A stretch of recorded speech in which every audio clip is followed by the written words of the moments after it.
அனைவருக்கும் வணக்கம். நம்ம தமிழக அரசியல்லையும் சரி, இந்திய அரசியல்லையும் சரி, எனக்கு கொஞ்சம் ஞாபகம் இருக்கிறத மட்டும் நான் சொல்கிறேன். ரொம்பலாம் நம்ம டீப்பாலாம் உள்ளே போக முடியாது. ஞாபகம் இருக்கிறத ஒரு அவுட்டராக சொல்கிறேன், நீங்கள் அப்படியே புரிஞ்சினப்போ தான்.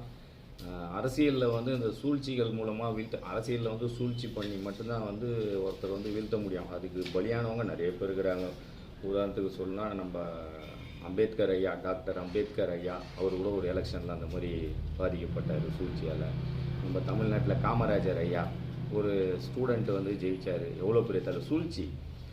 அது மாதிரி சொன்னால் நம்ம லோக்கல் பாலிட்டிக்ஸில் இங்கே நம்ம தமிழ்நாட்டில் இன்னொருத்தர் இருந்தார், நம்ம உயர் திரு அண்ணன், பாசமிகு அண்ணன் ஆம்ஸ்டாங் அண்ணன், சூழ்ச்சி தான். அதுவும் புரட்சி தலைவி அம்மா, சூழ்ச்சி தான். இது மாதிரி பல தலைவர்கள் இந்த அரசியல் சூழ்ச்சிகளால் பாதிக்கப்பட்டிருக்காங்க. எவ்வளோ பெரிய ஆளுமை கொண்டதில் அந்த சூழ்ச்சிகளால் மட்டும்தான் வீழ்த்தப்பட்டாங்கன்றது தான் என்னோடய முக்கியமான கருத்து. அதை எப்படி முறியடிக்கணும் அப்படின்றது நீங்கள்லாம் தெரிஞ்சுக்கணும். எல்லாமே சூழ்ச்சி தான்.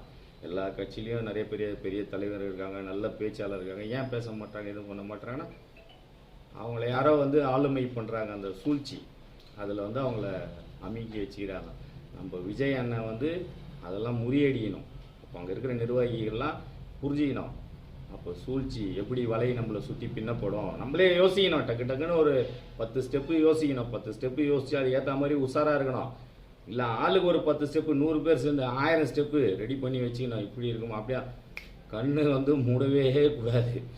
ஜெயிக்கிற வரைக்கும் சரி, அதுவும் ஓட்டு போடுறதுலேருந்து அதை எத்தனை போய் என்ற வரைக்கும் சரி, கொஞ்சம் கூட கண்ணை மூடக்கூடாது. மூணுனா கூட பக்கத்தில் வரங்கிட்ட சொல்லிட்டு மூடுங்க. டிவிக்கு தொண்டர்களும் சரி, நிர்வாகிகளும் சரி, கொஞ்சம் கண்ணை மூட போகிறேன் பார்த்துக்குப்பான்னு சொல்லிட்டு அப்படி கண்ணை மூடி தொந்துருங்க. ரொம்ப கேர்ஃபுல்லாக இருக்கணும். நானும் அப்படியே வெளில சுற்றிந்தாங்கிறேன். எதனால் ஒன்று எனக்கு நியூஸ் கட்சின்னா உடனே நம்ம டிவிக்கு ஆளுங்களை நான் அலர்ட் பண்ணிடுறேன். கண்டிப்பாக தலைவர் ஒரு பயங்கர புரட்சி பிரட்டி போட்டாப்புல அப்படியே தமிழ்நாட்டை. இது உண்மை. அது எப்படி சொல்லுறதில்ல, எனக்குலாம் பயங்கர ஒரு ஆர்வமாகுது. நன்றி, வணக்கம். வருங்கால முதல்வர், அப்புறம் பிரதமர், ஜனாதிபதி எங்கள் அண்ணன் விஜய், ஜோசப் விஜய்.